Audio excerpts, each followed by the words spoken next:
Hello friends, good morning all of you. आप सभी का स्वागत है आपके अपने यूट्यूब चैनल की कॉन्सेप्ट पर। फिर से मैं लेकर के आ रही हूँ आपके इंटरेस्टिंग का क्लास, यानी वह क्लास जो कई दिनों से लगातार चल रही है। आप लोग जुड़े रहें इनसे।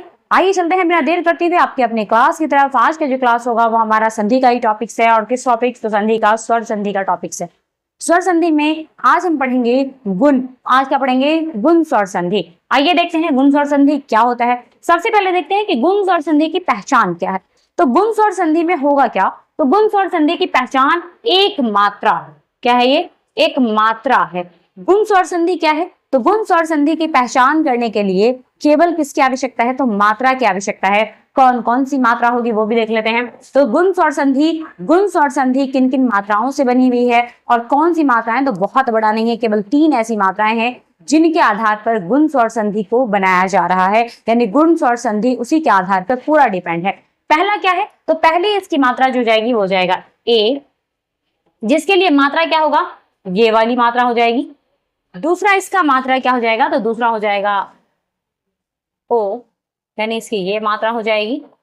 और तीसरा जो है, तीसरा इसका बहुत ज्यादा कुछ नहीं है, इसका मात्रा जो होगा वो री हो जाएगा। री, जिसको हम क्या कह सकते हैं? तो ये मात्रा है। और केवल इसी पर, इन तीनों पर ही ये पूरी गुण स्वर संधि जो है डिपेंड करती है। आइए बिना देर करते हुए चलते हैं हम अपनी गुण स्वर संधि की तरफ और इसे देखेंगे क्या है। कोशिश करेंगे कि ज्यादा से ज्यादा बना पाए। गुण स्वर संधि की परिभाषा क्या होगी? तो गुण स्वर संधि में कह रहा है यह असमान स्वर संधि है। ये बात तो याद कर लेंगे आप लोग कि ये कैसी संधि है। तो ये असमान स्वर संधि है।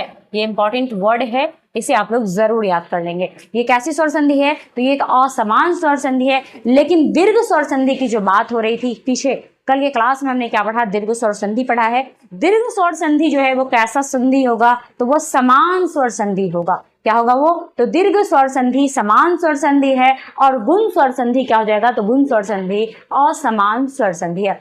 क्यों होगा असमान स्वर संधि? तो दीर्घ स्वर संधि में हमने क्या देखा कि दीर्घ स्वर संधि में जो है दो वर्ण, समान वर्ण आपस में मिलते हैं। लेकिन यहाँ जो है तो यहाँ असमान वर्ण क्या होते हैं? आपस में मिलते हैं।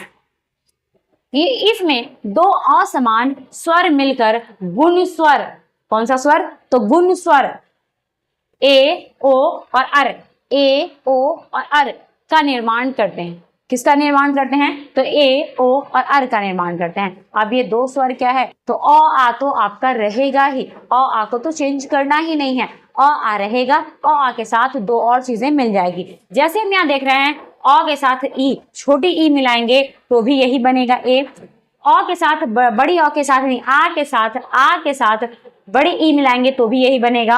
उसके बाद छोटी अ यानी अ के साथ बड़ी ई मिलाएंगे तो भी यही बनेगा। और आ के साथ छोटी ई, एक मिनट, यहाँ क्या मिलाएंगे? छोटी ई। यहाँ छोटी ई मिलाएंगे तो भी क्या बनेगा? यही बनेगा। मतलब ए, ये सारी चीजें क्या है? जब ए, जैसे ही ए की मात्रा आएगी, चाहे अ मिले या आ मिले, अ मिले या आ मिले, छोटी ई के साथ मिले या बड़ी ई के साथ मिले, अ या आ छोटी या बड़ी दोनों ई में से किसी के साथ में मिले, तब वो क्या बनाएगा? ए बनाएगा। और ए की जो मात्रा होगी वो हमारे लिए क्या है? तो गुण स्वर संधि है। क्या है वो? तो गुण स्वर संधि है। क्यों गुण स्वर संधि है? तो ये गुण स्वर संधि केवल इसलिए है क्योंकि यहाँ पे दो असमान मात्राएं मिल रही है। और दो असमान मात्राएं मिलकर के यहाँ पर लिखा हुआ है आपके सामने में कि गुण स्वर संधि की पहचान क्या है। तो ये सारी चीजें क्या कर रही है? बना रही है। मतलब ए की मात्रा बना रहा है, ओ की मात्रा और री की मात्रा बन रही है। और इसे ही हम क्या कहेंगे? गुण स्वर संधि कहेंगे। आइए अगला देखते हैं। अ के साथ ऊ अगर मिले, अ के साथ ऊ मिले तो भी ओ बनाएगा। आ के साथ ऊ मिले तो भी ओ बनाएगा। आ के साथ ऊ मिलेगा तो भी ओ बनाएगा। या आ के साथ छोटी ऊ मिलेगा तो भी क्या बनाएगा? ओ बनाएगा। उसी तरीके से यहाँ है, अ के साथ री मिलेगा तो भी अर बनाएगा, आ के साथ री मिलेगा तो भी अर बनाएगा। ये क्या हुआ? तो ये हमारा गुण स्वर संधि है। और गुण स्वर संधि इन 3 ही मात्राओं पर डिपेंड करता है। ये 3 मात्राएं अगर समझ आ जाए तो गुण स्वर संधि कुछ है ही नहीं। जैसा कि यहाँ हम देख रहे हैं, कुछ उदाहरण है स्वर संधि के। तो यहाँ लिखा हुआ है कमलेश, ये किसकी मात्रा है? यहाँ पर हम गौर करेंगे किसकी मात्रा है। ये किसकी मात्रा है? तो ये मात्रा किसकी है? तो ये मात्रा है ए की मात्रा है। अब इसको उसी अनुसार बना देंगे तो क्या करेंगे? इसका लिख दिया गया, इसका क्या है? तो इसका संधि कैसे बन जाएगा? तो कमला जोड़ इस, कमला जोड़ इस क्या बन जाएगा, कमलेश। कमला जोड़ इस क्या बनेगा, कमलेश। उसी तरीके से गणेश, यहाँ पर भी देख रहे हैं कि वही मात्राएं हैं, वही मात्रा है, तो यहाँ पे क्या लिख देना, गण जोड़ इश गणेश। दामोदर, यहाँ पे क्या है, यहाँ पर भी हम देख रहे हैं कि एक यही मात्रा है, मतलब मुंह की मात्रा है, तो क्या है, दम जोड़ उदर। दम जोड़ उदर, यानी यहाँ पर कैसी मात्रा आ गई, यहाँ पे ऐसी है, यहाँ पे ओ की मात्रा है, गौर कीजिएगा, यहाँ पर ये ओ की मात्रा है, ये कौन सी मात्रा आ गई है, ये वाली मात्रा है। तो अब इसमें क्या लिखा हुआ है, या तो बड़ी ऊ आएगा या छोटी ऊ आएगा, तो ये हम शब्द के अनुसार पहचान लेंगे कि हाँ बड़ी ऊ का लिखना है या छोटी ऊ लिखना है। तो दम, दाम, दाम जोड़ उदर, दामोदर। दाम जोड़ उदर क्या हो जाएगा, दामोदर। वैसे ही यहाँ पर नवोदय, नवोदय, यहाँ पे भी कैसी मात्रा आ रही है, तो यहाँ पर भी ओ की मात्रा आ रही है, यहाँ गौर से देखेंगे, यहाँ पे भी ओ की मात्रा आ रही है, तो क्या हो जाएगा, नव जोड़ उदय। क्या हो जाएगा, नव जोड़ उदय, यानी नवोदय। यहाँ पे भी ओ की मात्रा आ रही है, तो यहाँ पे सूर्य जोड़ उदय। यहाँ पर देख लीजिए, यहाँ पे क्या आ रहा है, तो यहाँ पे री की मात्रा आ रही है, तो वर्षा ऋतु, यानी वर्ष ऋतु, वर्ष ऋतु। यहाँ पे क्या लिखा हुआ है, वर्षा ऋतु। आ की मात्रा आ रही है, तो इसका हम जब विच्छेद करेंगे, ये संधि है, ये क्या है, ये संधि है, जब इसका हम विच्छेद बनाएंगे तो वर्ष ऋतु देंगे। उसके बाद महर्षि, महर्षि, महर्षि का संधि विच्छेद करेंगे तो क्या बनाएंगे, महाजोर ऋषि। क्या बनेगा ये, तो महाजोर ऋषि बनेगा। यह हमारा गुण स्वर संधि समाप्त हो रहा है। गुण स्वर संधि बस इन 3 मात्राओं पे ही डिपेंड करती है। आप लोग ध्यान रखें कि कौन सी मात्राएं हैं, और इन मात्राओं को ज्यादा से ज्यादा ध्यान देकर के याद करने की जरूरत है। और गुण स्वर संधि के 2-4 उदाहरण आप अपने प्रैक्टिस में रखें, तभी जाकर के आपको गुण स्वर संधि क्या होगा, समाप्त यानी क्लियर तरीके से समझ में आ जाएगा। अगला जो टॉपिक हमारा है वो क्या है, तो अगला टॉपिक है वृद्धि स्वर संधि। अभी तक हमने क्या क्या पढ़ लिया है, तो संधि में अभी तक हमने संधि, उसके बाद है स्वर संधि, स्वर संधि, स्वर संधि में दीर्घ स्वर संधि, उसके बाद गुण स्वर संधि और वृद्धि स्वर संधि। मतलब अभी का जो लास्ट है हमारा वो वृद्धि स्वर संधि होगा। अब तक हमने संधि में तो दीर्घ स्वर संधि, गुण स्वर संधि, और अब हम पढ़ने जा रहे हैं क्या, तो वृद्धि स्वर संधि। आइए देखते हैं वृद्धि स्वर संधि क्या है। तो वृद्धि स्वर संधि को पहचान करने के लिए इसके मात्रा, इसमें 2 मात्राएं होती है, जैसा कि पीछे हमने देखा है गुण स्वर संधि में। गुण स्वर संधि में मात्र 1 मात्रा होती है, कितनी मात्राएं होंगी, तो 1 मात्रा होगी। लेकिन वृद्धि स्वर संधि में 2 मात्राएं होती हैं। 2 मात्रा कैसे होगी, तो जैसे ए की मात्रा क्या होगा, ए, और औ की मात्रा क्या होगा, औ। यहाँ पे भी 2 मात्रा है और यहाँ भी 2 मात्रा है। मतलब वृद्धि स्वर संधि में, वृद्धि स्वर संधि में 2 मात्राएं होती है। कितनी मात्राएं, 2 मात्राएं होती है। आइए देखते हैं वृद्धि स्वर संधि की परिभाषा।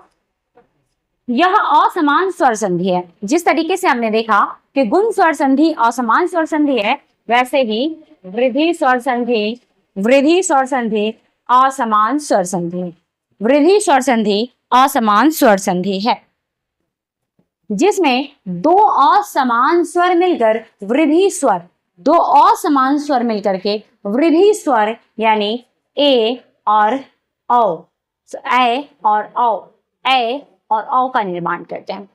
2 असमान स्वर मिलकर के, समान स्वर नहीं, 2 असमान स्वर मिलकर के क्या बनाते हैं, तो 2 असमान स्वर मिलकर के वृद्धि स्वर संधि यानी वृद्धि स्वर बनाते हैं। वृद्धि स्वर क्या हो जाएगा, तो ए और औ। आइए देखते हैं कौन कौन से वर्ण होंगे। तो जब अ और ए, अ और ए मिलेगा तो भी ए बनाएगा, आ और ए मिलेगा तो भी ए बनाएगा, ओ और ए मिलेगा तो भी ए बनाएगा, और आ और ए मिलेगा तो भी ए बनाएगा। मतलब इसमें से कोई किसी से मिल जाए, दोनों में से 4 वर्ड 4 स्वर है, चारों में कोई किसी से मिल जाए, क्या बनाएगा, ए बनाएगा। चाहे ओ आ और ए, ओ आ और ए, ये इतने ही है, जो काम है इतना का ही है। ये इससे मिले या इससे मिले, या ये इससे मिले या ये इससे मिले, कोई फर्क नहीं पड़ता कि ये बन क्या रहा है। मतलब कोई फर्क नहीं पड़ता कि मिल किसी से रहा है, बनेगा क्या, तो ए ही बनेगा। क्या बनेगा, वो ए बनेगा। उसी तरीके से यहाँ है अ जो है वो किससे मिलेगा, तो अ जो है वो ओ और औ से मिलेगा। अ और आ ये या तो सामने सामने मिल जाए, सामने सामने मिल जाए, या ये क्रॉस में इससे मिल जाए, या ये क्रॉस में इससे मिल जाए। कोई किसी से मिले चारों में तो भी ये क्या बनाएगा, औ बनाएगा। क्या बनाएगा? ये औ बनाएगा। और ऐ और औ ही क्या है? तो गुण स्वर संधि है, क्योंकि यहाँ पे साफ लिखा हुआ है मात्रा की पहचान में दो मात्रा का होना अनिवार्य है। आइए कुछ उदाहरण देख लेते हैं। उदाहरण में क्या है? जैसे संधि क्या हमारा वसुधैव, वसुधैव, यहाँ पे क्या है? दो मात्रा है, दो मात्रा है यहाँ पे। वसुधैव क्या बनेगा इसका? वसुधा जोड़ एव, वसुधा जोड़ एव। यहाँ पे आ की मात्रा हो गई, यहाँ पर क्या हो गया? तो यहाँ पर आ हो गया, और यहाँ क्या होगा? तो ए होगा, और ये दोनों मिलकर के क्या बन जाएगा? ये दो मात्रा बन जाएगी, तो ये क्या हो जाएगा? वसुधैव। उसी तरीके से है मतैक्य, मतैक्य, तो मत जोड़ एक, यहाँ पे क्या है? यहाँ पे छोटी आ होगा, और यहाँ क्या होगा? तो यहाँ पर ए होगा। ये दोनों आपस में मिलेगा तो क्या बनाएगा? ये ए बनाएगा। मतलब ये मात्रा किसकी बना दिया? ए की बना दिया। और तब ये विच्छेद है, और इसका संधि क्या हो जाएगा?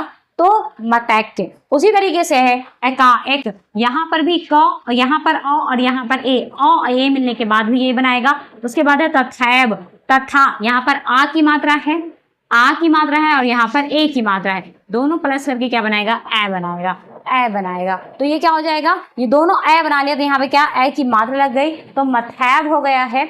ये आपका वृद्धि स्वर संधि समाप्त हो गया। अभी तक हमने क्या क्या पढ़ लिया है? तो दीर्घ स्वर संधि, स्वर संधि के कौन कौन से प्रकार पढ़ लिए हैं? तो स्वर संधि के दीर्घ स्वर संधि, गुण स्वर संधि और वृद्धि स्वर संधि पढ़ लिए हैं। दो और बचा हुआ है, यन स्वर संधि और अयादि स्वर संधि। ये आपकी कल के क्लास में कंप्लीट हो जाएगी। कल के क्लास में स्वर संधि कंप्लीट हो जाएगा, तब हम चलेंगे दीर्घ स्वर संधि की तरफ। तब तक के लिए इतना ही। आप लोग हमसे जुड़े रहें और इस क्लास का फायदा उठाते रहें। आप अपने दोस्तों तक ज्यादा से ज्यादा इसे शेयर करें, ताकि उनका भी कुछ फायदा हो। और आपको अगर ये अच्छा लगता है तो आप इसे लाइक, सब्सक्राइब एवं शेयर जरूर करें।